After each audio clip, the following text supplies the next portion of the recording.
bonsoir et merci d'être venus si nombreux. Je suis très heureuse de pouvoir vous accueillir dans ce haut lieu de la culture cinématographique française et européenne d'ailleurs, authentique cinéma d'art et d'essai qu'est le cinéma de l'Entrepôt, dans lequel nous allons aujourd'hui célébrer l'inauguration de la 12e édition du festival L'Europe autour de l'Europe. La 12e, c'est un chiffre qui porte bonheur. Je vais vous demander des applaudissements. Comme ça va vous.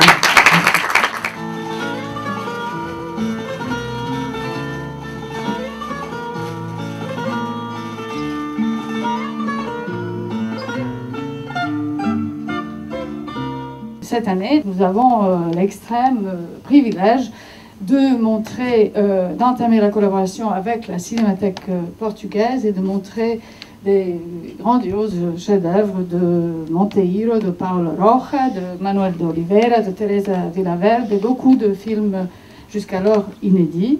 Et nous avons aussi le plaisir d'accueillir déjà ce soir Maria de Medeiros, ses propres films et les films dans lesquels elle a joué. En fait, comme adjoint Europe d'Anne Hidalgo, qui est franco-espagnol, le franco-portugais que je suis a évidemment comme mission d'essayer de porter cette belle idée, ce beau projet de l'Europe. On vit des moments compliqués.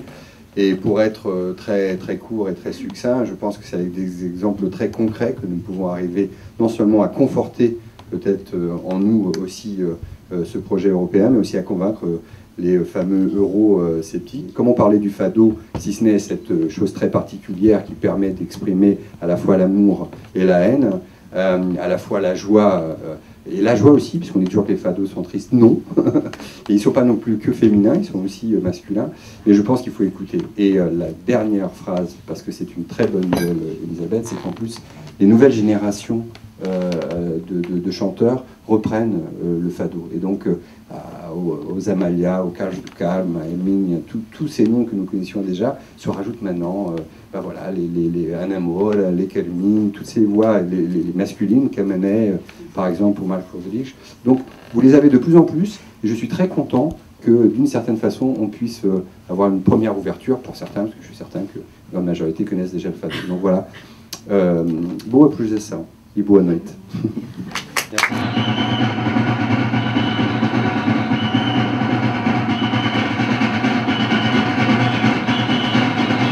Il y a un lien du cinéma portugais très fort avec la littérature, très assumé, et qui fait sa particularité aussi. Puis il y a ce très beau poème de Pessoa qui dit: o poeta é fingidor, finge tão completamente que chega a fingir que é a dor que deveras sente. Le poète est celui qui fait semblant. Il fait tellement semblant qu'il lui arrive de faire semblant que sa vraie douleur est fausse.